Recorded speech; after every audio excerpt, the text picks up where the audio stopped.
안녕하세요. 캐도남마 이현우입니다. 박근혜 대통령이 초강수를 들고 나왔습니다. 여야가 합의한 국회법 개정안에 대해 대통령의 거부권 행사를 시사했습니다. 국회가 정부 시행령을 고치려 들면 국정이 마비되고 정부는 무력화할 것이다. 이렇게 세게 발언을 했습니다. 국회가 국회법 개정안의 위헌성을 알고도 밀어붙였다. 이런 정황도 있습니다.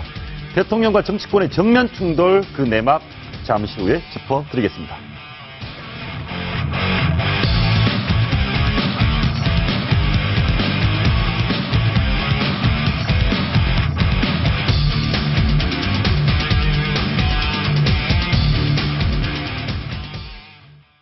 박근혜 대통령이 국회의 정부 시행령 수정을 강하게 비판한 데 이어 거부권 행사까지 시사했습니다.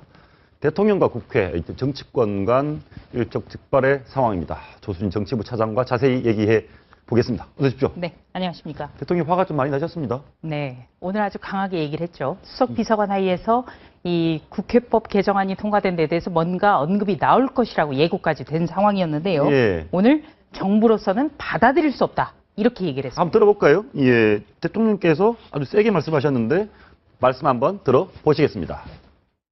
국정은 결과적으로 마비 상태가 되고 정부는 무기력화될 것입니다. 그렇기 때문에 이번 국회법 개정안은 정부로서는 받아들일 수 없습니다.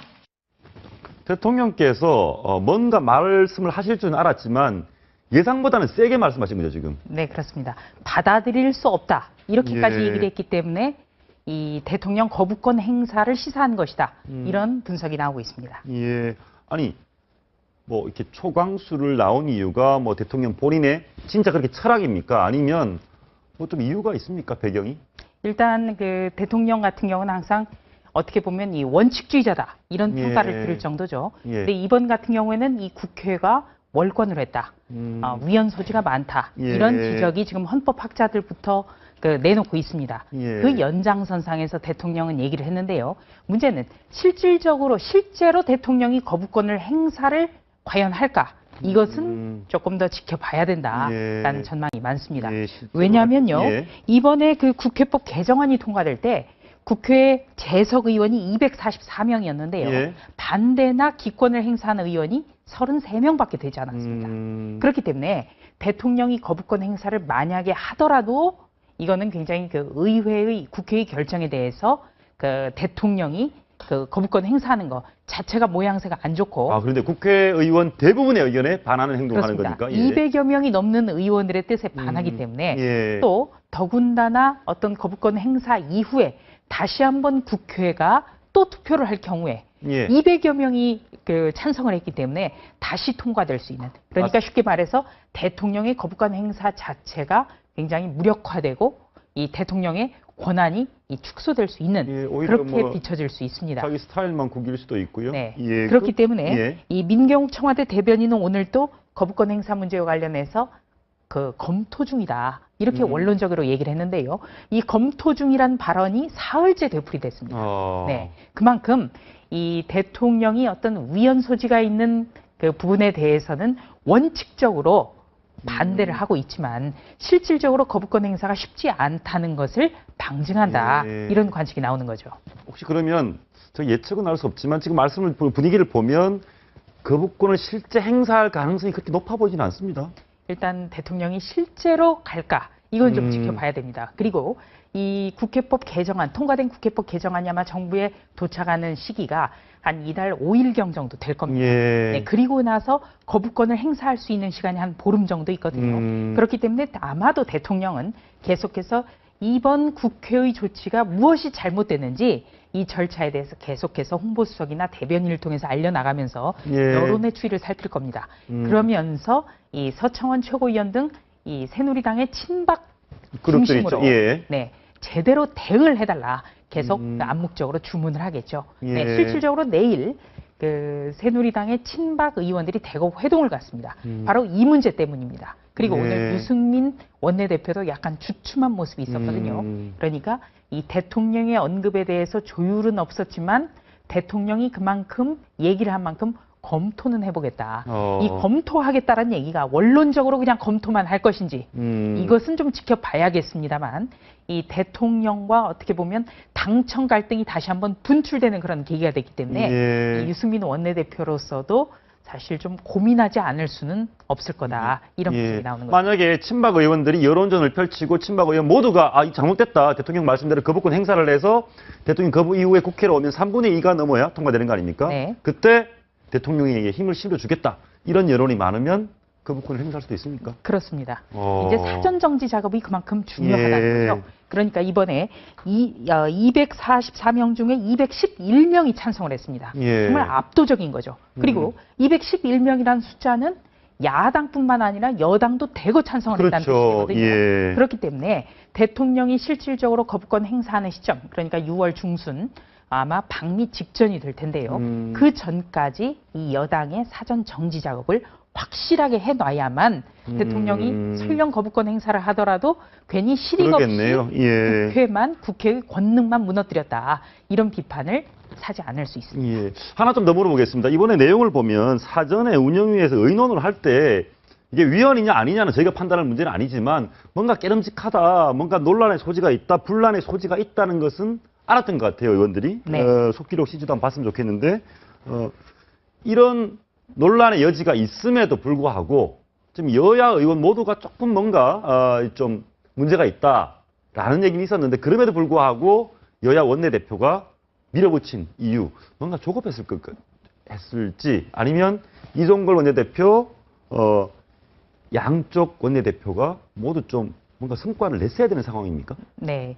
일단요, 지금 보신 그 예. 5월 1일 국회 운영위 속기록 내용은 한 신문에서 보도를 했습니다. 예, 저 내용입니다. 네. 예, 예. 보시면은 새누리당의 김도부 의원이 검사 출신인데 물론 이 시행령, 정부 시행령이 정말 많은 것을 의미하고 정말 입법이 필요 없을 정도로 시행령이 너무 많은 것을 포함하고 예. 있다는 것은 예전부터 지적이 돼 왔거든요. 그렇죠. 그런데 여기에 대해서 이 삼권 분립의 정신 때문에 예, 지금까지 이전 국회에서도 논의만 했지 실행을 예. 옮기지 못했다. 이런 얘기를 했고요.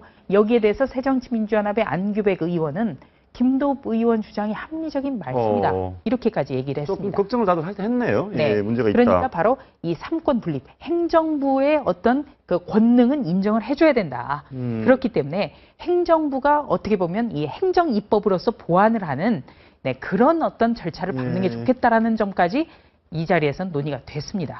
네, 그럼에도 불구하고 밀어붙인 거는 아마도 이종걸 원내대표라는 강성 원내대표가 들어서면서 뭔가 대통령에게 각을 가파르게 세우는 것이 어떤 그 진정한 야당, 살아있는 야당의 모습을 보여준다. 이렇게 인식했을 가능성이 높고요. 예. 또 유승민 원내대표의 경우에는 그 여야 타협 뭐 이런 것을 높이 살 수도 있었겠습니다만 지금까지 유승민 원내대표가 굉장히 대통령을 곤혹스럽게 만든 적이 굉장히 많습니다. 예. 그래서 여당 내부에서는 이번 갈등에 대해서 당청 갈등이라기보다 청유 갈등이다. 그러니까 청와대와 유승민의 갈등이다. 예. 네, 이렇게 보고 있습니다. 그리고 유승민 원내대표는 과거에 김무성 대표가 대통령과 어떤 갈등을 보인 것처럼 그렇게 큰 파급 효과는 없습니다. 왜냐하면 여당 내에서 그만큼 새누리당 김무성 대표보다는 좀 입지가 좁거든요. 그렇죠. 예, 예, 네. 예. 그렇기 때문에 과거와 같은 당청 갈등으로 전면적으로 비화되지 못할 거다. 그런 분석도 나오고 있습니다. 예, 알겠습니다. 아무튼 이 부분은 정치적으로 결국 해결이 돼야겠네요. 네. 이걸 누가 판단을 받을 수는 없지 않습니까? 사법까지 가지 않고 정치적으로 여론전을 펼치다가 대통령께서 결정을 하신다? 그렇습니다. 예. 지금 가장 중요한 건 이제 서로가 어떻게 보면 여당과 청와대 간에 어떻게 암묵적으로 이 부분을 풀 것인가. 이제 막후에서 여러 가지 정치가 벌어질 예. 텐데요.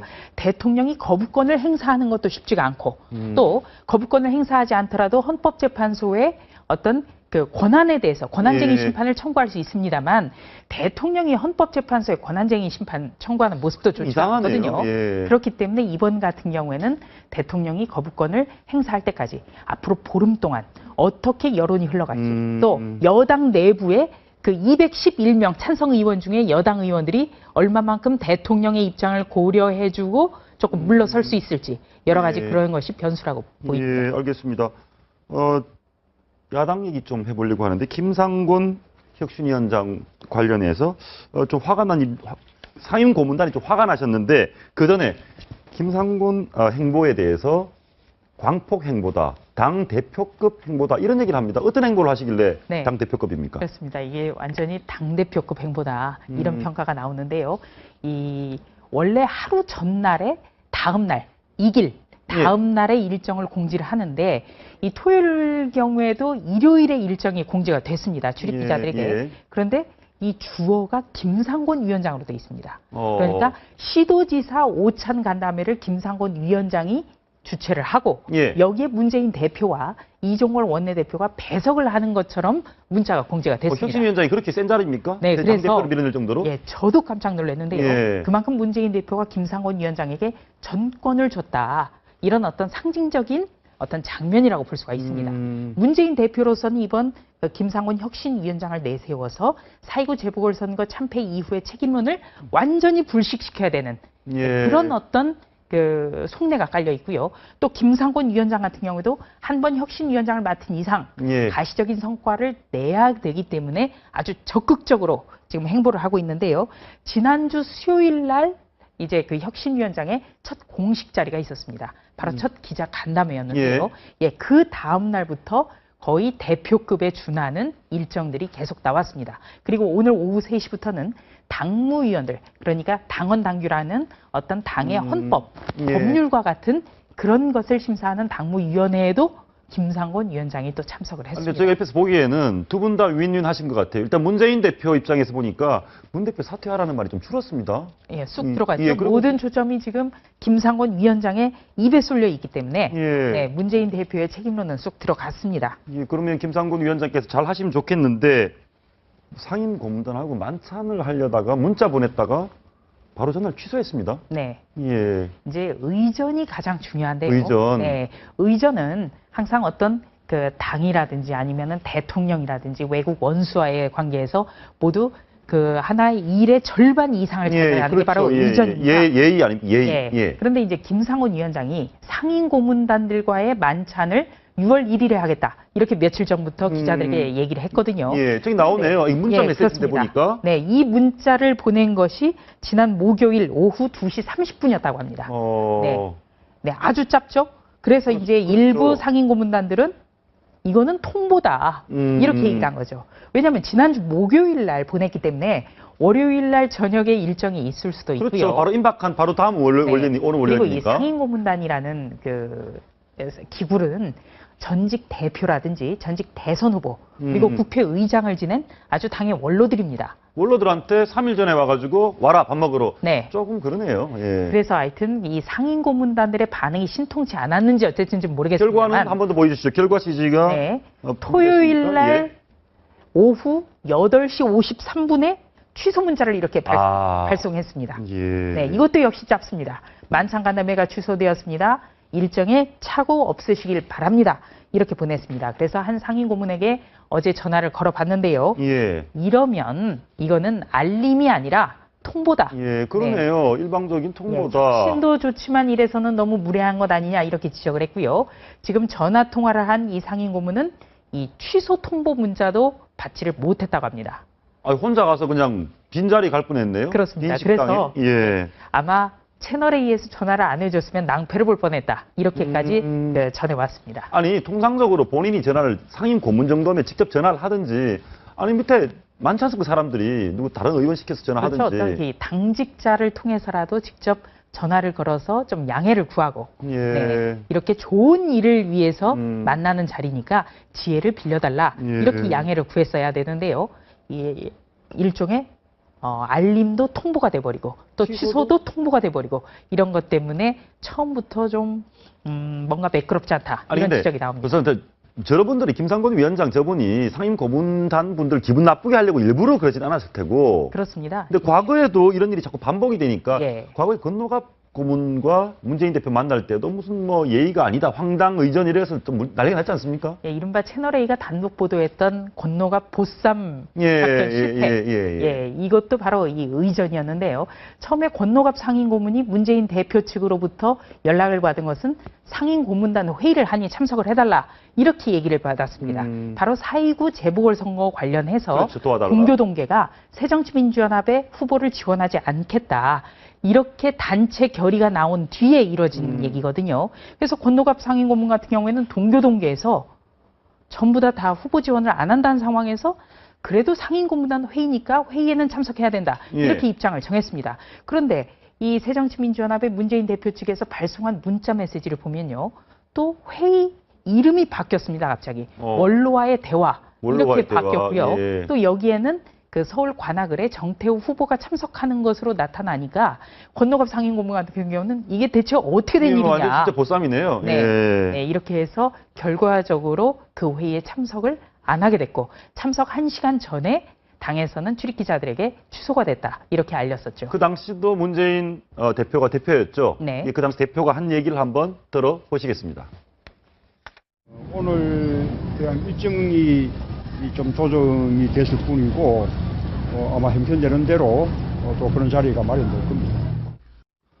아니, 저 좀 궁금한 게 문재인 대표께서도 뭐 인격적으로는 훌륭하신 분 아닙니까? 근데 저런 일이 계속 반복되는 것은 뭐 의전이 나빴다고 해서 저희가 그걸 문제 삼는 게 아니라 반복되는 이유가 좀 있습니다. 소통이 잘 안 되는 건가요? 왜 그렇습니까? 일단 이 문재인 대표는 참 여러 가지 장점도 있습니다만 이 초선 의원이라서 그럴까요? 조금 이런 정무적인 무일에 대해서는 좀 미숙한 점이 나타납니다. 물론 그것은 참모들도 굉장히 그렇죠. 잘 옆에서 하는 잘 거죠. 좀, 예. 네, 그리고 김상곤 혁신위원장 이 혁신위에서 굉장히 가야 될 길은 멉니다. 또 성과를 내야 합니다. 그렇지만 이 어떤 실무에 있어서 매끄럽지 않은 부분들 이 부분에 대해서는 이 어떻게 보면 초짜 정치인이기 때문에 예. 당직자라든지 다른 사람에게 좀 지혜를 구할 수도 있다. 그래야 되고요. 중요한 것은 4.29 재보궐선거가 끝난 지 오늘로 한 달이 넘었습니다. 한 달이 넘었는데 지금 혁신위원장만 결정이 됐고요. 혁신기구에서 지금 혁신 안으로 뭔가 내놓지를 못했습니다. 그래서 당내에서는 어떤 보여주기식 어떤 행보도 중요하지만 실질적으로 혁신위원회 임명 문제라든지 또는 가시적인 혁신의 정말 구체적인 내용이라든지 예. 이런 게 좀 나왔으면 좋겠다. 이런 지적이 나오고 있습니다. 참 아무리 초선이라도 그 부분 좀 의아합니다. 자기보다 항상 연로하신 나이 많으신 선배 모실 때는 저희도 문자로는 안 하거든요. 아무튼 뭐 김상곤 혁신위원장 총선 불출마하겠다 예정됐던 거죠? 네. 예상됐던 거죠? 예. 이거는요. 어제까지 아마 채널A 보도 등이 영향을 예. 줬을 것이라고 저는 생각을 하는데요. 네. 어제 같은 경우도 굉장히 강도 높은 혁신을 하겠다. 뭐 산소호흡기 다는 역할은 하지 않겠다. 예, 이렇게까지 예, 얘기를 예. 했습니다. 네. 그래서 당내에서는 이렇게 혁신, 지금 누군가에게 혁신을 주장하기 위해서는 김상곤 위원장 또는 혁신위원들부터 총선 불출마, 그러니까 마음을 비웠으니 아주 이 진정성 있게 혁신안에 대해서 따라달라. 네, 이런 당부를 하기 위해서는 마음을 비워달라. 예, 이런 요구가 있었고요. 여기에 대해서 김상곤 혁신위원장이 오후 3시 당무위원회에서 여기 답을 내놨습니다. 예. 총선에 불출마하겠다. 그러니까 혁신안이 어떤 것이라도 자신과는 관계가 없으니 따라달라. 이런 뜻을 강하게 시사했습니다. 뭐 잘하신 거네요. 당내 반응도 괜찮습니까? 아니면 원래 예상됐던 겁니까, 이게? 네, 여기에 대해서는 어제까지만 하더라도 김상곤 위원장이 예. 속 시원한 답을 안 했습니다. 네, 그래서 어떤 기득권을 내려놓자는 것이지 누군가에게 총선을 뭐 출마하라 마라 이렇게 하긴 좀 어려운 거 아니냐. 그래서 본인이 출마를 계속 하겠다는 어떤 생각을 내비친 것으로 해석이 됐습니다. 그랬군요. 그런데 이 하루 만에 그래도 결과적으로 총선 불출마라고 입장을 정리했다는 것은 여러 가지 안팎의 상황도 고려를 했을 것 같고요. 예. 더 이상 본인이 어떤 말로만 혁신을 한다고 해서는 이게 당내에서 안 먹히겠다. 받아들이기가 예. 어려울 거다. 이런 판단을 했을 것 알겠습니다. 같습니다. 혁신위원회는 언제 구성합니까, 그러면? 네, 여기에 대해서는요. 김상곤 위원장이 6월 10일까지는 기다려달라. 10일까지는 혁신위 인선을 하겠다. 이렇게 발표했습니다. 예, 10일까지 한번 기다려보겠습니다. 그 관련해서 결과론적으로 김상곤 혁신위원장이 문재인 대표를 구했네요. 흑기사 뭐 이런 거 있지 않습니까? 그렇습니다. 이 김상곤 위원장이 어제만 하더라도 누군가에게 산소호흡기를 달진 않겠다. 이렇게 강하게 그 독자적으로 어떤 뭔가를 하겠다. 이렇게 얘기는 하고 있습니다만 예. 결과적으로 지금 4.29 재보궐선거 참패와 관련해서 문재인 대표에 대한 책임론은 쑥 들어간 상태거든요. 그리고 지금 김상곤 혁신위원장이 뭔가 당을 살리기 위해서 활동하는 가운데 예. 이 비주류 측에서도 문재인 대표에게 계속 책임론을 묻기는 굉장히 쉽지가 않은 상황이 된 거죠. 예. 그래서 이 혁신위원회 구성을 지켜보고 난 뒤에 음. 어떤 비주류 측에서 행동을 다시 재개할 수 있을 것으로 보여집니다. 예. 어찌됐건 뭐 문재인 대표 입장에서는 김상곤 카드는 성공이라고 지금까지는 볼 수 있겠습니다. 네, 그런데 어제 그 시도지사 간담회에서 이낙연 전남도지사가 아주 재밌는 얘기를 했어요. 예. 아주 뼈있는 조언들을 많이 해놨는데요. 예. 이 대통령만 하더라도 처음에는 인기가 좋다가 내각의 인선을 구성하는 거 보고 지지율이 떨어진다. 그러니까 지금은 이건 무슨 말이냐면요. 혁신위원장이 어렵게 정말 난산 끝에 위원장이 위촉이 됐으니까 지금은 일종의 당내에서도 이 밀월의 어떤 시기를 가는 거다. 좋은 게 좋은 거다라고 보지만 막상 혁신위원회 면면을 보고 나서는 그것이 달라질 수 있다. 모르겠다. 네, 예. 이제 뭐 시사한 겁니다. 예, 알겠습니다. 징계는 어떻게 됐습니까? 조경태 의원도 징계를 받는다고 하네요. 네. 예, 이 얘기는 윤리심판원에서 오후 예. 4시부터 지금 조경태 의원이 어떻게 보면 이 해당 행위성 발언을 했는지 이 부분에 대해서 지금 심사를 하고 있는데요. 한번 들어보겠습니다. 이게 네. 이 발언이 해당 행위인지 아닌지 한번 들어보시겠습니다. 직무정지를 내리면서 문재인 대표가 업참마속의 심정으로라는 표현을 썼더라고요. 근데 그 직무정지라는 것은 잠시 소나기가 쏟아지니까 좀 피해스라는 그런 뜻이거든요. 어떤 의미에서는 업참마속 좀 되려면 목을 뺀다라고 하면은 출당이나 제명 정도는 돼야지 그 의미에 부합하다고 생각하고요. 또 하나가 업참마속의 대상은 어쩌면 그 문재인 대표 자신인데 안타깝다는 생각을 많이 하게 됩니다. 최고위원이 본인이 소속되어 있는 당의 대표를 향해서 본인이 그만둬야 되는 거 아니냐라고 시사했는데 이것이 징계할 정도로 심한 얘기인가요? 일단 조경태 의원은 지금 현직 최고위원은 아니죠. 예, 그렇죠. 네. 예. 그래서 이 라디오 방송에서 어떤 읍참마속이라는 단어가 과연 정청래 의원에게 발언 자제하면서 이게 적절했는지 이 문제를 따진 것이고요. 또 예. 그러면서 이 읍참마속의 대상은 문재인 대표 자신이다. 예. 이렇게 공격을 했습니다만 이건 일종의 기사로 보면은 분석 기사에 해당할 수 있습니다. 그러네요. 그래서 예. 어떤 정청래 최고위원이 공식석상에서 공갈 이렇게 막말을 한 것과는 예. 굉장히 대조적이죠. 그렇기 때문에 당 윤리심판원에서 오늘 결정을 내릴지는 모르겠습니다만 이것을 어떤 해당 행위다 이렇게 간주하기는 좀 어렵지 않을까 봅니다. 그리고 주승용 최고위원에 대해서도 징계 심의를 했습니다만 이거는 징계 사유가 아니다 이렇게 판단한 적이 있거든요. 예. 네, 일단 좀 봐야겠습니다. 분열을 조장했다는데 뭐 그렇게 따지면 어떤 얘기든지 본인의 의견을 강하게 주장하면 분열이 조장되는 거 아닙니까? 좀 어렵겠는데요, 보니까. 일단 그 조경태 의원에 대해서 이거를 징계 심사해달라 이렇게 요청한 분들이 부산의 당원 4명이라고 합니다. 네. 그러니까 부산에는 이제 조경태 의원도 부산의 지역구지만 문재인 대표도 그렇죠. 부산의 예, 지역구를 예. 줬기 때문에 네, 이것은 어떻게 보면 일종의 계파 갈등이다 이렇게 보실 수 있겠습니다. 예.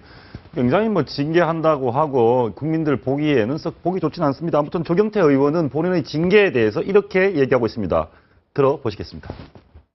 그분들은 당을 흔들지 마라 말이죠. 그분들은 저보고 대표를 흔들지 말하지만은 저는 그분들한테 우리 당을 흔들지 마라. 예. 우리 당이 수권을 2번 경험한 정당입니다. 예. 정통 정권 야당입니다. 예. 이 야당을 흔들지 마라. 라고 제가 그분들께 말씀드리고 싶습니다. 네, 당을 흔들지 마라, 대표를 흔들지 마라. 조사장 보시기 어떻습니까? 그냥 이분은 해프닝 정도로 끝날 것 같습니까? 징계가? 네.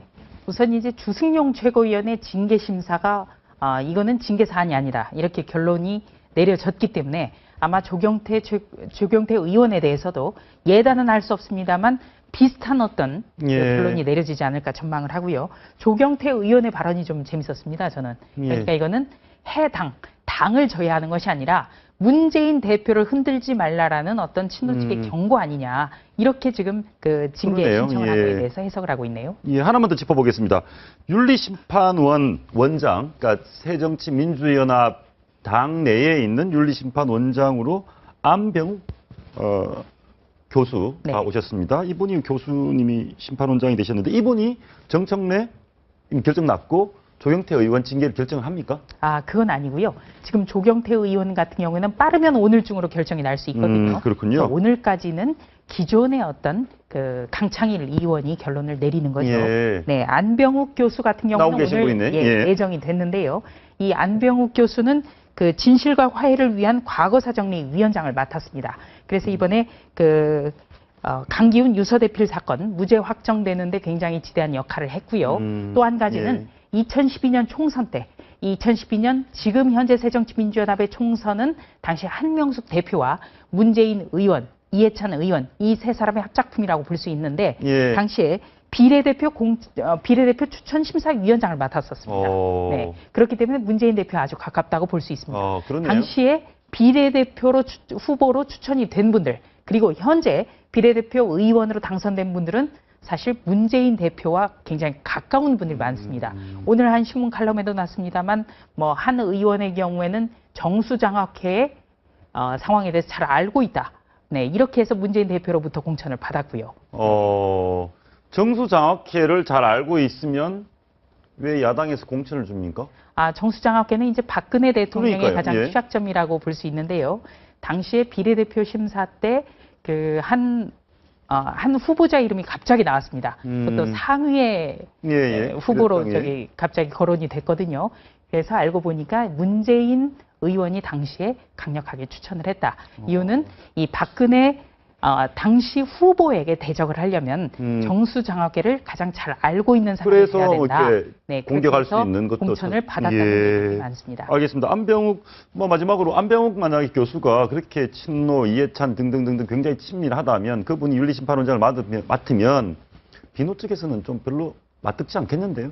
글쎄요, 이 안병욱 위원장 같은 경우에는 이 진실과 이 과거사 위원장을 할 때 굉장히 잘하셨거든요. 그래서 문재인 대표와도 친하지만 이분에 대해서 지금 비노, 친노 모두가 다 어느 정도 공감할 수 있는 인물이다. 이런 평가를 내놓고 있고요. 다만 이제 흥미로운 것은 정청래 최고위원이 지금 공갈이란 막말 때문에 당직 정지 1년 결정을 받았지 않습니까?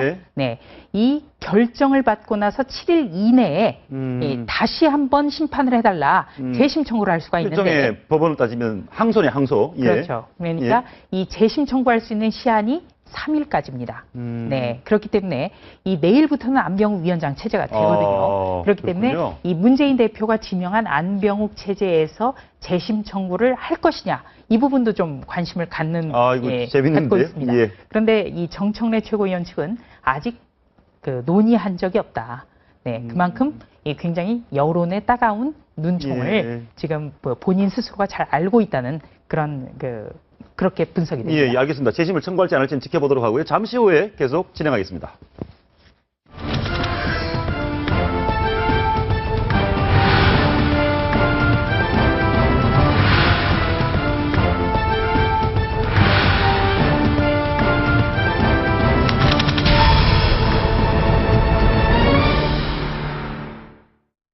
이번 국회법 개정안은 정부로서는 받아들일 수 없습니다.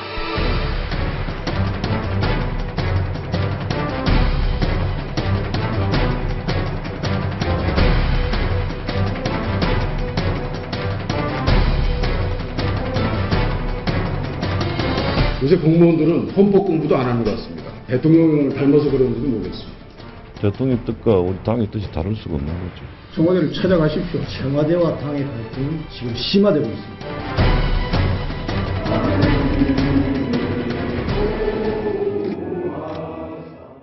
대통령이 거부권 행사까지 시사하고 나선 국회법 개정안, 그런데 이를 둘러싼 과정에서 집중 포화를 맡고 있는 사람들이 있습니다. 바로 유승민, 이종걸 양당의 원내 대표들입니다. 이진권 경희대 개공교수, 송광원 변호사, 신원숙 변호사, 그리고 조수진 차장 계속 함께하겠습니다. 어서 오십시오. 네, 안녕하세요. 잠시 여야 원내 대표가 어떤 말을 했는지 국회법 개정안을 두 분이서 합의해서 통과시켜 놓고 나서 지금 어떤 얘기를 하고 있는지를 한번 들어보시겠습니다. 이제까지 저희들 입장은 처리한다는 말은 강제성이 없는 겁니다. 몇 번 말씀드렸습니다. 오히려 정부의 시행령이 국회 입법권을 침해하는 위헌적 요소를 해결하기 위한 것입니다. 저 말씀을 들어보면 위헌인지 여부인지는 저희가 판단할 건 아닌데 두 분이서 원내대표끼리 합의하는 거 아닙니까? 협의해서 두 분이 합의해놓고 돌아서서 다른 말을 하면 어떡합니까?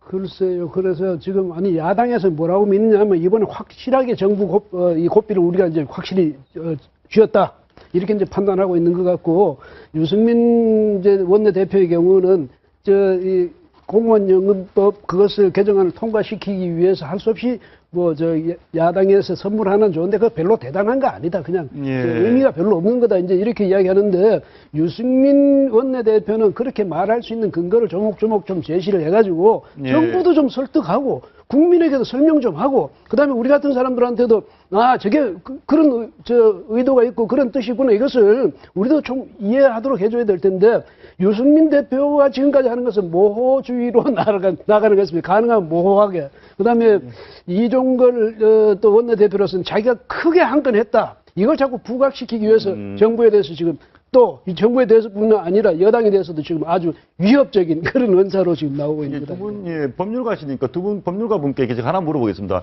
두 원내대표가 강제성이 없다 있다 둘이서 합의를 해놓고 있다 없다라고 하면 계속 싸우면 그걸 누가 판단해 줍니까? 대법원에서 해줍니까? 결국 이제 법에 대해서 특히 시행령에 대해서 뭐 대법원이 판단하고 결국 위헌적인 요소는 헌법재판소가 판단할 건데요. 저는 이 상황에 대해서 정치인들한테 궁금한 게 이거를 도대체 헌법재판소대로 판단하라는 겁니까? 국민대로 판단하라는 겁니까? 도대체 그 변화된 게 무엇이 있는지 없는지 무엇을 바꾸고자 하는 의지력도 보이지 않은 상태에서 누구더러 이걸 판단하라고 하는 건지 정말 답답하다는 거죠. 저는 양쪽의 대표나 양당의 말씀을 들어보면 이쪽도 맞고 저쪽도 맞고요. 그러니까요. 그다음에 이쪽도 틀리고 저쪽도 틀립니다. 그걸 누가 판단해 주냐고 그러니까. 그러면 좀 맞은 부분부터 말씀을 드리면은 강제성은 없어요. 제가 보기에는. 왜냐면은 만약에 강제성이 있으려면 표현 자체는 그 시정 조치해야 한다 이렇게 되어 있는데 만약에 행정부나 청와대가 그거를 시정 안 했을 때 어떻게 강제할 수 있죠? 이를테면 만약에 강제하려고 하면은 그 기관의 장을 처벌하든지 아니면 그 공포하려고 하는 시행령을 효력을 뭐 정지하는 뭐 이런 효력 정지 명령이 있다든지 이렇게 있어야 되는데 그게 없거든요. 그러면은 그 점에서 보면 그 새누리당 유승민 대표의 표현이 맞고요. 두 번째로는 틀린 부분이 있다고 하면은 박 대통령도 그렇고 행정부도 그렇고 친박 여러분도 그렇고 마비가 된다고 하는데 어떤 근거로 뭐가 마비가 되죠? 이를테면 시행령을 공포하는 것을 국회에 와서 승인을 받아서 공포한다고 하면 굉장히 문제가 심각하죠. 그러나 금년에도 아마 수십만 건의 시행령들이 이제 발표가 됐을 터인데 수십만까지는 안 될 것 같지만 아니요, 또 그 정도 되죠. 왜냐면 대통령령 그다음에 각 장관령 그래서 그렇게 보면은 마비될 게 거의 없어요. 사실은 지금 새정치연합에서 문제 삼고 있는 게 한 몇 가지 지금 예를 들고 있잖아요. 그럼 역사적으로 진짜 수십만 건, 수백만 건 더 일 터인데 고작 몇 가지 안 되거든요. 그 점에서 보면은 지금 이것은 그렇게 민감하게 그렇게 청와대나 정부권이 그렇게 할 일은 없죠. 그 말씀도 저 공감이 가는데 그런데 지금 어찌됐건 생각이 서로 다른 얘기를 하니까 저희가 판단할 수 없지 않습니까? 지금까지 우리 정부 시행령이 법보다 너무 많은 내용을 담고 있기 때문에 이 법보다 시행령이 위에 있다. 이런 지적은 굉장히 많았었습니다.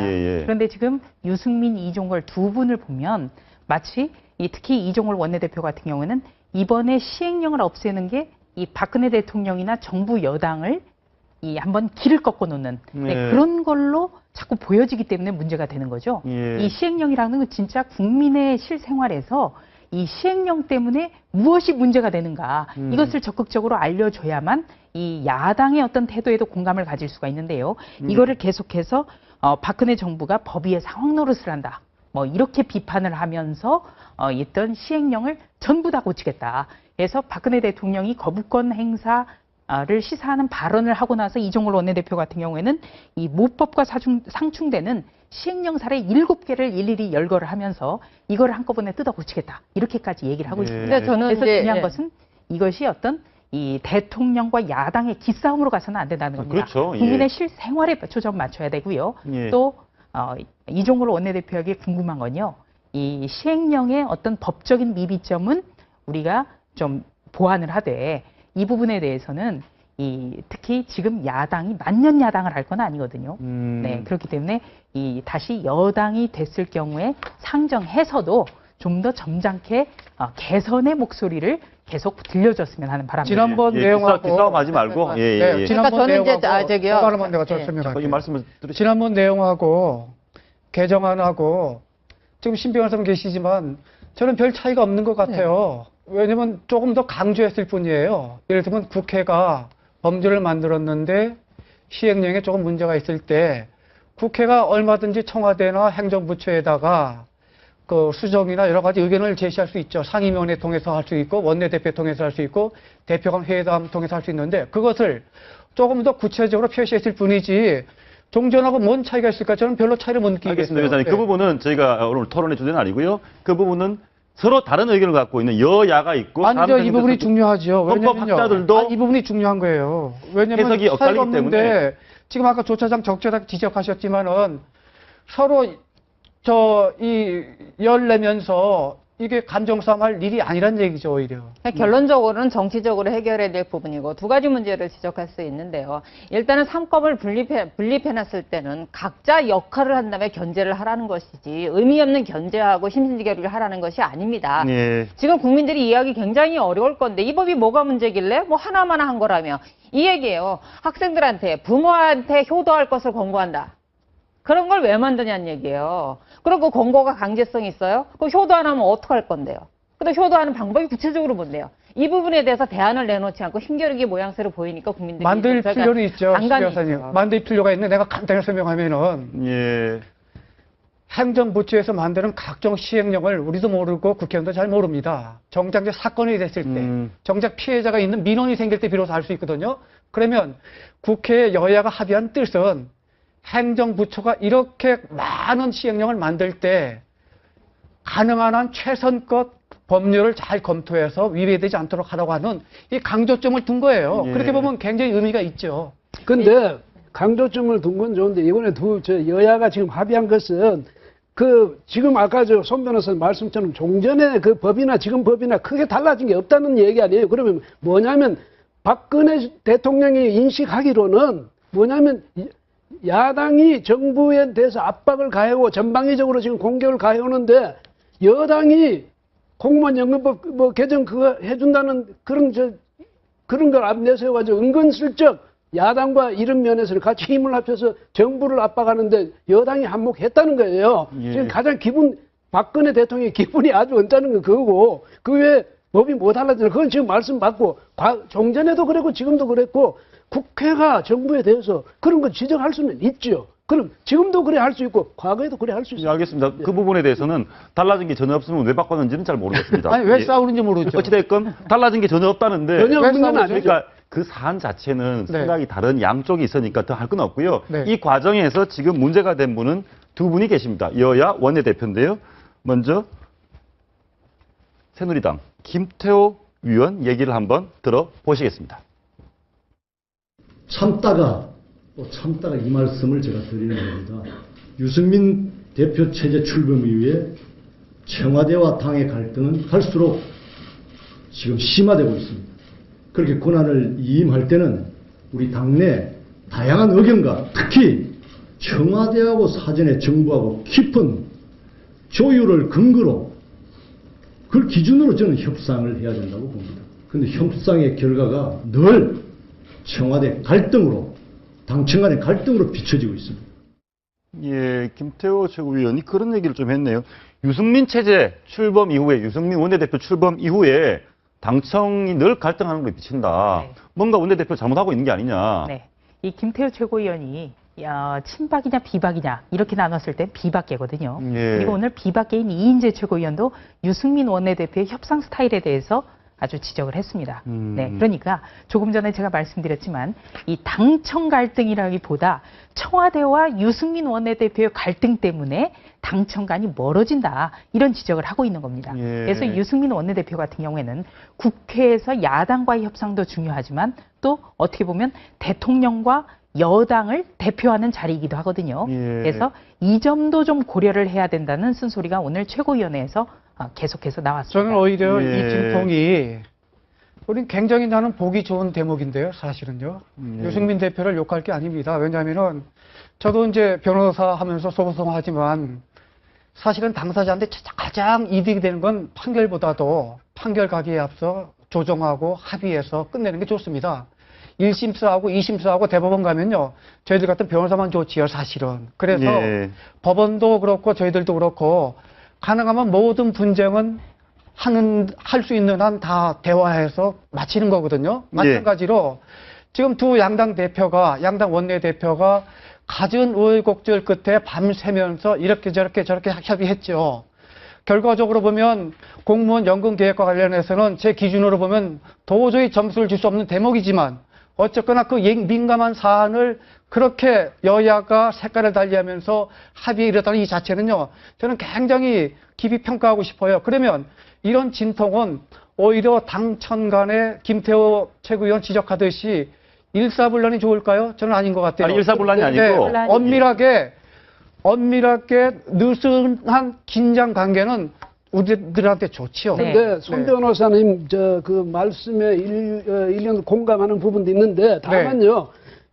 정부 여당의 관계까지 항상 야당과 정부의 관계같이 그런 식으로 대립 관계라든지 이렇게 되면 안 되는 거거든요. 정부 여당은 정부와 청와대와 관계, 예. 청와대하고 정부 여당, 정부 청와대, 청와대 여당 이 관계는요 2인 삼각의 성격을 갖고 있다 이래 봐야 되는 거거든요. 공동 운명체이기도 하니까 뭐냐면 유승민 원내대표가 이런 중요한 문제를 할 때는 정부 측 또 청와대 측과 충분히 긴밀한 논의를 해야 되는 거 맞습니다. 그다음에 그쪽의 의견도 충분히 경청을 해야 되는 거고 그렇게 함으로써 그런데 왜 이런 말을 제가 말씀드리냐면 김무성 대표가 뭐라 했냐면 그 합의안 보면 일부 모욕적인 부분도 있다고 했다는 거예요. 이거는 유승민 원내대표가 청와대뿐 아니고 당 내에서도 충분히 의견 수렴을 안 했다는 얘기예요. 그럼 이건 뭐냐? 이른바 국민이 볼 때 제 입장에서 만약 제 시각으로 볼 때는 저 양반이 이제는 원내대표가 되고 나는데 자기 위산 신경 쓰고 과거에 박근혜 대통령하고 그 관계를 신경 쓰고 있는 게 아닌가 이렇게 의심을 할 수 있는 소지가 있거든요. 그런데 원내대표가 뭐든지 독단으로 하는 그런 자리가 아니에요. 원내대표라는 것은 의원들의 의견을 충분히 수렴하고 특히 정부 청와대와 이 관계에도 굉장히 신경을 써야 될 자리인데 그걸 사사건건 마찰하는 게 좋다. 이건 우리가 상권 분립을 얘기하는데 우리가 상권 분립을 얘기하는데 지금 당청 간의 원만한 대화는 그건 저도 찬성하죠. 왜냐하면 정부가 안정돼야 시장이 신뢰하고 투자하고 하겠죠. 그 점은 뭐 틀린 말씀이 아니죠. 그런데 삼권 분립을 얘기할 때 그때 원내대표나 당대표는 또 다른 독립적으로 자기 자리가 있는 겁니다. 저 정도 독립성 없이 어떻게 협상할 수 있을까요? 그러면 일일이 모든 사안을 당청을 해서 거기서 통과되면 그때 야당하고 그 협의를 해야 될까요? 그건 아니잖아요. 그래서 이 부분은 사안마다 협의하고 의견 나누고 할 수는 있음에도 불구하고 딱 이 사안 갖고 당청이 따로따로 해서 청와대를 배제했다고 하기에는 저는 굉장히 이 사안만 가지고 얘기하는 건 아닌 것 같습니다. 여러 가지 제가 거기에 대해서 한 말씀만 더 드릴게요. 지금 무슨 얘기냐면 지금 말씀하시는 대로 일일이 청와대하고 똑같은 생각을 가지고 가야 되네 그 말씀이 아니고요. 박근혜 대통령이 저렇게 지금 굉장히 불쾌해하는 이유는 뭐냐면 유승민 원내대표가 충분히 친절하게 설명이 부족했다는 얘기예요. 그러니까 유승민 원내대표는 제가 보기에도 그래요. 국민에 대해서도 또 여당 내에 대해서도 그다음 정부에 대해서도 충분히 자상하게 친절하게 설명 없이 자기가 옳다고 생각한 대로 간 거예요. 근데 그것까지를 우리가 옳다, 잘했다, 독립성 있다 이렇게 말하기 좀 무리가 아닌가 이런 제가 생각이 좀 정리를 하면요. 이 국회가 정부 시행령에 대해서 수정을 요구할 수 있도록 한 이번 국회법 개정안은 처음에 논의 때부터 위헌 논란이 굉장히 많았습니다. 지금도 있죠. 만약에 국민의 생활에 직결되고 정말 이거는 손질이 필요하다라고 한다면 청와대와 여당 내부의 반발을 뚫고 유승민 원내대표가 밀어붙였어도 그거는 소신이라고 인정을 받을 겁니다. 그런데 이번 같은 경우에는 계속 위헌 논란이 끊이지 않기 때문에 왜 유승민 원내대표가 야당에만 끌려다니느냐 이런 비판이 여당 내부에서도 나오는 거고요. 그렇기 때문에 청와대에서도 원망을 하고 여당 내부에서도 원망을 하고 또 야당의 경우에는 실컷 같이 처리했는데 지금 왜 이렇게 또 다른 얘기가 나오냐 이렇게 또 유승민 원내대표를 또 원망하는 그런 기류도 있습니다. 그래서 이 샌드위치가 된 유승민 원내대표가 앞으로 이 대통령이 어떤 그 거부권 행사 때까지 어떤 행동을 취해 나갈지 예, 기자들이 또 취재를 그런데 해야겠습니다. 저희는 전 국민하는 사람으로서 좀 어렵습니다. 국회법 개정안도 어렵고 뭐가 바뀌는지도 어렵고 그래서 좀 정부든지 국회에서 좀 시원하게 이렇다라고 설명해 줬으면 좋겠는데 그 얘기조차 여야 얘기가 다르니까 참 답답한데요. 이종걸 그 부분 이종걸 원내대표가 지금 조차장에 재미있는 표현하셨는데 유승민 대표가 지금은 샌드위치 신세인데요. 제가 보기에는 아마 한 일주일이나 열흘 뒤에는 이종걸 원내대표가 샌드위치 될 가능성이 굉장히 큽니다. 왜냐하면 지금은 강제성 있다고 해서 한 건 했다고 자평하는데 정작 그 실효성 있는 결과가 나올까요? 1번 목표는 결국 세월호법 시행령이 그 야당의 요구대로 그 고쳐져야 되는 건데 이 국회배부에서 또는 거부권 행사하더라도 과연 고쳐질 수 있을까요? 강제성도 없어요, 제가 보기에는요. 그러면은 이종걸 대표도 내심으로는 지금은 한 건 했다고 할지 모르지만 적어도 열흘 뒤에는 오히려 유승민 대표가 아니고 이종걸 대표가 샌드위치 될 가능성이 굉장히 예, 그러면 샌드위치가 될 가능성이 많다고 예측하신 이종걸 정치 원내대표의 얘기 한번 들어보시겠습니다. 그러시죠. 말도 안 되는 시행령을 지금 이제 곧 제정하려고 합니다. 각 분야에 다 널려 있습니다. 요새 공무원들은 헌법 공부도 안 하는 것 같습니다. 대통령을 닮아서 그런지도 모르겠습니다. 그런 시행령에 잘못된 시행령 때문에 고통당하시는 일이 있으면 언제든지 저희한테 알려주십시오.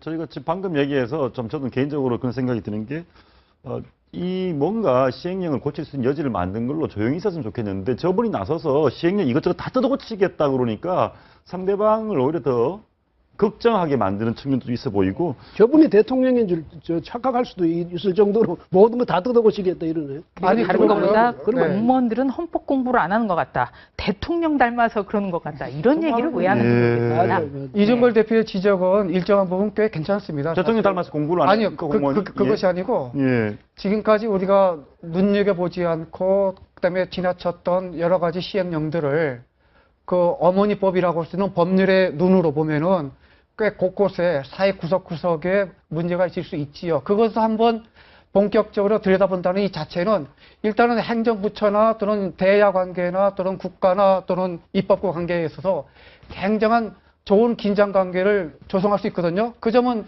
저는 양쪽에 꽤 공부 열심히 할 필요성이 느끼고 그 점에서는 국민이나 언론 입장에서는 굉장히 좋은 그 계기가 될 수 있죠. 네, 근데 우리나라 지금 현재 정서법에 걸려 있는 부분이 있는 건데 우리나라 사람들이 잘못하고 실수하는 건 용서합니다. 하지만 불경하거나 이렇게 막말하는 걸 용서하지 않습니다. 근데 저는 그 여야 국회의원분들한테 묻고 싶어요. 우리나라 그 시행령 물리적으로 다 손본다는 게 가능합니까? 그럼 시행령에 뭐가 있습니까? 법이 있습니다. 헌법이 있습니다. 구체적인 권한을 위임해서 입법한 상황에 대해서 시행령이 제정되게 돼 있어요. 그럼 구체적인 입법을 할 때 그 전문적인 분야, 행정적인 분야, 국회의원분들 한번 검토를 해보셨습니까? 보좌관이 갖다 준 거에 그 거수기에 도장만 찍었지 그 법이 어떻게 통과됐는지 내용인지를 한번 보시고나 통과시켰냐는 얘기죠.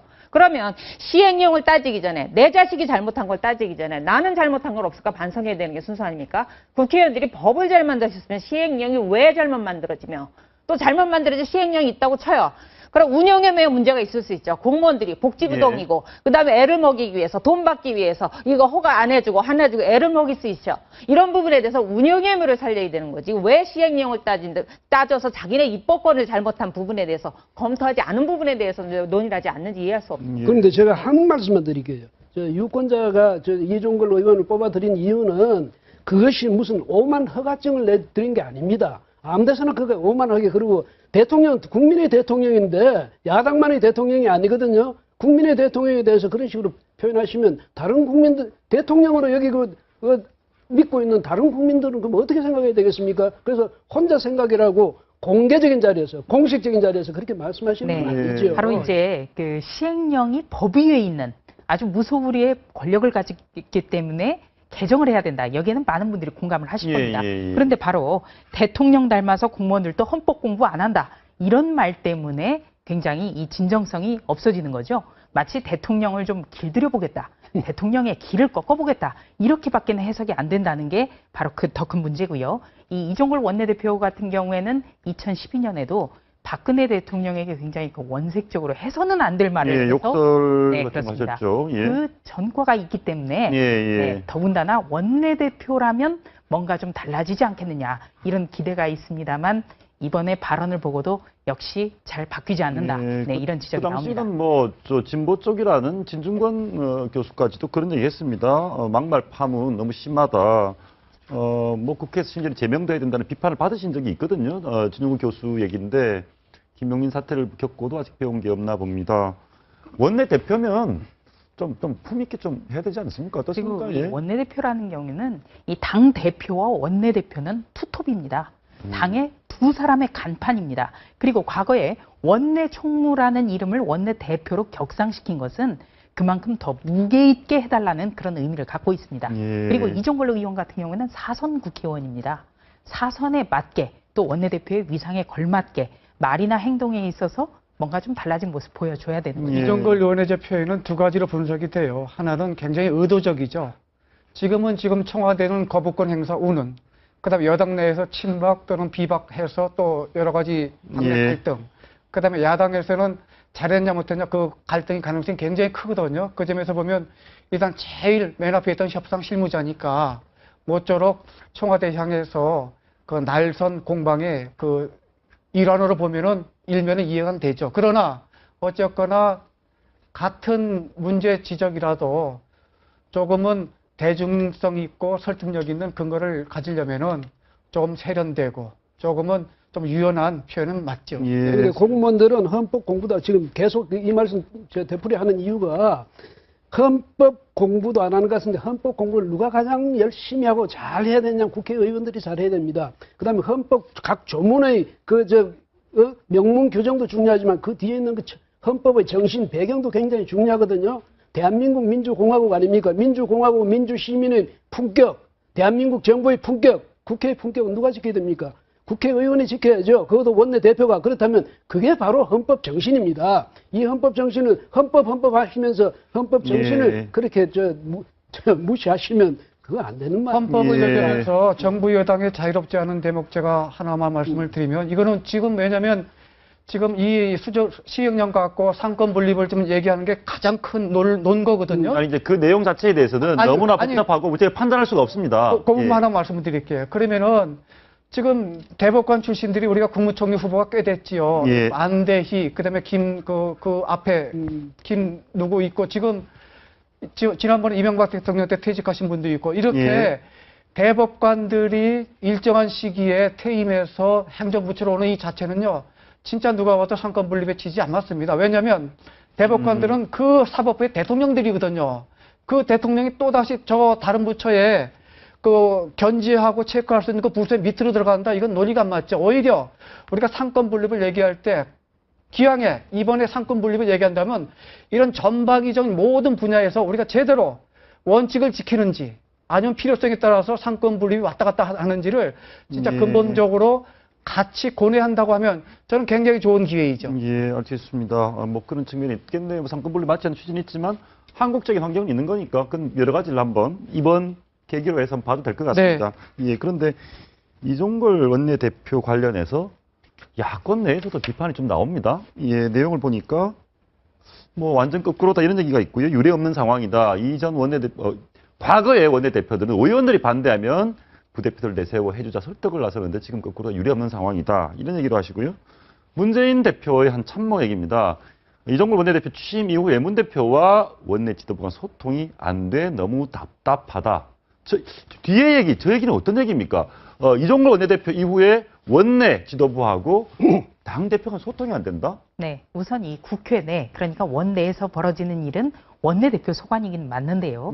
또 이종걸 원내대표는 이 아주 강성파이면서도 또 계파별로는 이 지금 야당 내 비주류입니다. 비노 중도계입니다. 그렇기 때문에 이 친노계의 수장격인 문재인 대표와는 또 어떤 정무적인 상황에 대해서는 또 논의를 안 한다. 이 점을 또 친노계에서는 또 답답해하고 있습니다. 근데 아까 조 차장 말씀이 이제 원내대표하고 당대표는 투톱 아닙니까? 근데 사실은요, 이건 뭐 제 개인적인 견해이긴 하지만 어쨌든 한국 정당도 만약에 바뀌어져야 된다면 원내 정당으로 바뀌어져야 되는데 사실은 만약에 그걸 전제로 하고 말할 때 원내대표가 실질적인 대표입니다. 그런데 지금은 뭐냐면 이제 이종걸 원내대표가 이제 스스로 커졌으니까 문재인 대표한테 내가 당신보다 만약에 더 내가 낮은 게 아니다. 이 원내는 내 거다. 뭐 내가 책임지고 한다. 만약에 이런 의식을 갖고 있다면 저렇게 할 수 있겠는데 그게 무슨 얘기냐면 바로 친노 측에서 볼 때 그 문재인 대표 측에서 볼 때는 혹시 그렇게 생각하는 것 아니냐. 뭐 아마 이런 의구심이 들 거예요. 그다음에 사실은 이종걸 원내대표도 아마 자기가 실질적인 새정치민주연합의 리더다, 지휘자다 이렇게 생각할 수도 있겠죠. 그리고 이 새정치민주연합의 개파들을 보면요, 좀 이종걸 원내대표는 독특한 위치에 있습니다. 왜냐, 이 중도 비노계는 기본적으로 원내의 어떤 타협을 굉장히 중시하고 성향이 굉장히 온건하고 중도적이다 이런 평가를 듣는데요. 이 성향상으로 비노 중도계인 이종걸 원내대표는 또 굉장히 강성입니다. 그렇기 때문에 비노 중도계에서는 좀 안정감이 없다라는 지적을 듣고요. 또 친노계에서는 또 이종걸 원내대표는 우리 편이 아니다 이렇게 생각을 하는 거죠. 아이고. 네. 다만 이번 원내대표에 당선된 것은 이 친노는 안 된다. 이것 때문에 당선된 측면이 큽니다. 그래서 더더욱이 이종걸 원내대표가 원내대표로서의 힘을 가지려면 안정감을 보여주고 거기에 따른 어떤 책임감 같은 것도 나타내줘야 됩니다. 하여튼 뭐 양당의 원내대표들께서 좀 더 잘해주셨으면 좋겠어요. 뭐 여러 가지 당내 설득도 좀 잘하고 두 분 타협도 논란의 여지를 좀 덜 남기도록. 이건 어떻습니까? 유승희 최고위원 봄바람 노래 불렀다가 이제 봉숭아학당이라고 뭐 비판도 당하셨는데 이분이 오늘 한마디 했습니다. 한번 들어보시겠습니다. 박근혜 대통령은 군부 독재기를 걷지 마십시오. 상권 분립, 정신위에 군림하려 하지 마십시오. 예, 뭐 저런 비판, 저런 입장 충분히 얘기할 수 있고요. 보는 입장이 다르니까. 근데 일부에서 그런 얘기도 합니다. 뭐 군부 독재기를 지금 하기는 좀 못하지 않냐. 제 생각은 개인적으로 그렇습니다. 국민이 한 살이냐 군부 독재 뭐 이런 말이 정말 듣기 싫습니다. 그러면 아이들이 태어나서 뭐 어려서 대소변 못 가리고 뭐 실례를 했기도 평생 그 얘기 하고 가야 되나요? 저희는 성장을 했고 세계에 유례없는 선진국 대열에 끼고 있습니다. 그다음에 저 행정의 공개화라든가 민주화라든가 이것이 서구 못지않게 우리나라가 발전하고 있는데 제발 군부 독재 이런 단어 자체를 우리가 왜 써야 하는지 정말 이해할 수 없네요. 그래서 대통령과 이 정부 그다음에 다른 정치인들은 이미 지금 말씀하신 신 변호사님 말씀처럼 21세기에 와 있는데 어쩌면 유승희 의원 최고위원만 아직도 그 시대에 계시는 것 같아서 이 고정관념 이거 좀 버리시면 새로운 세상을 눈에 보실 수 있지 않을까 이런 생각이 듭니다. 좀 이렇게 좀 강하게 전달하려고 저렇게 좀 아무리 그러시면 야당 지도부 같은 경우에는 대통령을 비판하는 게 어떻게 보면 업이다. 이렇게 얘기를 할 수가 있겠습니다만 늘 민주냐 독재냐 이 이분법적인 구도에서는 이제 벗어날 때가 됐고요. 특히 새정치민주연합의 중도파 의원들이 지금 걱정하는 건요. 이 김무성 새누리당 대표 체제가 드러나면서 더더욱이 민주 대 독재 구도가 깨졌다는 겁니다. 왜냐하면 김무성 대표가 바로 1980년대에 YS와 함께 이 군부 독재 타도를 외쳤던 민주화 운동 전력이 있기 때문에 더더욱이 이 새정치민주연합은 민주 그리고 지금 새누리당은 독재 후에 이런 구도는 빨리 깨야 된다. 이런 지적이 당내에서도 나오는 거죠. 지금 진행되는 그런 표현들 나는 너무 민감하게 그렇게 반응할 거는 없다고 생각됩니다. 오늘도 아마 수십 가지, 수백 가지의 말들이 퍼지겠죠. 왜냐하면은 지금은 갈등이 최고조에 달하는 시기고, 그건 부부싸움도 그렇고, 우리 소송도 그렇습니다. 한쪽에서는 세게, 그거 물밑에서는 또 협상하고 이렇게 하거든요. 그래서 우린 늘 최고조인 것 같아요. 아니요, 겉은 최고조인데 또 밑에서는 항상 대화가 진행되지요. 그게 우리 일상사고 정치사이겠죠. 그렇게 보면은 너무 민감하게 우리가 걱정할 대목은 전혀 없어요. 대표에서도 민감한 게 아닙니다. 이게 왜냐면 이 말이 험해지면요 정치가 험해집니다. 바꿔 말하면 말이 순해지면 정치가 순해진다. 저는 그렇게 믿고 있거든. 그다음에 다른 사람이 저렇게 이야기하면 누가 이렇게 괜히 그렇게 흥분하면서 반박하고 하겠습니까? 제1야당은 최고위원입니다. 최고위원이 그 공식 석상에서 저렇게 이야기하는 거는 저건 정말 좀 지적받아서 고쳐야죠. 예, 알겠습니다. 지금 대통령과 정치권의 갈등으로 빚어지고 있는 것처럼 비치는데 문재인 대표는 대통령 편을 싹 들었습니다. 어떤 말씀을 했는지 말씀 한번 들어보시겠습니다. 이 국회 선진화법은 나라 망칠 법, 망국법이다. 비난을 받고 있다. 그러면서 대통령 편을 계속 들고 있습니다. 그리고 대통령 뜻과 여당의 뜻은 다를 수 없다. 이런 얘기도 하고 있거든요. 네. 새누리당 김무성 대표 얘기인데요. 이 김무성 대표 같은 경우에 이번에 그 국회법 개정안에 대해서는 유승민 원내대표한테 일임을 했습니다. 예. 네. 그래서 어떻게 보면 이번 논란에 대해서는 좀 비껴나 있고요. 예. 이 정부 여당이 한 몸이라는 데는 아마 새정치민주연합도 과거에 여당을 10년 해봤기 때문에 이견은 없을 겁니다. 그리고 또 김무성 대표는 나름의 가장 유력한 대선 후 주자이기 때문에 더더욱이 어떤 개인적인 일을 계획을 생각해서라도 지금은 대통령과 좀 한 몸이 돼야 된다. 이런 생각도 아마 깔려 있는 걸로 이번 보입니다. 사안은 오히려 저는 김무성 대표의 저 뜻이 겉으로는 청와대의 뜻이 반영되거나 또는 같이 가자고 하는 뜻이지만 실질적으로 보면은 오히려 유승민 대표하고 함께하는 그 말일 수가 있습니다. 왜냐하면은 아까 조 차장 표현했듯이 당 대표가 유승민 원내대표한테 위임할 때는 그러면 두 사람이 함께라거든요. 그리고 211명의 그 여야 의원이 일단 찬성해서 통과된 겁니다. 그렇게 보면은 김무성 대표는 겉으로는 잠깐 비껴가 있는 것 같지만 청와대 입장에서 보면 제가 보기에는 두 사람 다 청와대가 조금 섭섭하거나 같이 불만일 수 있죠. 네, 불만일 수 있는데 본인 어쨌든 김무성 대표는 대통령의 뜻과 여당의 뜻은 같다라고 얘기를 했습니다. 그리고 곧 미국도 가신답니다. 7월에 미국도 가신다고 하고 그러면서 저희가 이제 과거에 대권을 가졌던 분들 미국도 한번 다녀오시고 그리고 대통령이 될 때까지 당시 현직 대통령에게는 항상 부딪히지 않고 방미하고 대통령에게 좋게 이렇게 해주고 대권 행보 그래 보이시죠? 예, 그런데 뭐 당연히 그래야 되는 것 아니겠습니까? 왜냐하면 사실은 여당의 대표라는 그 자리만 해도 외교적인 역량도 있어야 되고 또 저 외국 지도부들하고 관계도 긴밀해야 되는 것도 사실이고 그다음에 또 자기 대권 주자로서도 외교적인 역량을 좀 과시해야 되고 그러자면 친분도 과시해야 되고 이러니까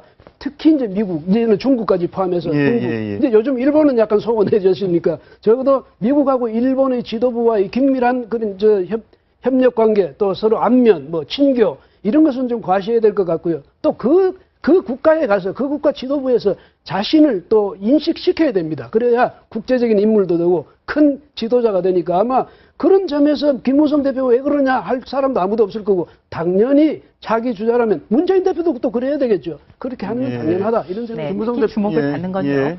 이 미국 방문은 대선 주자라면 어떻게 보면 필수 코스다. 이렇게 평가를 받기 때문에 7월 중순으로 예정해 놓고 있는 김무성 대표의 방미 일정 그리고 미국에 간다면 누구를 만날 것인가 이 부분에 대해서 굉장히 관심이 쏠리는 거죠.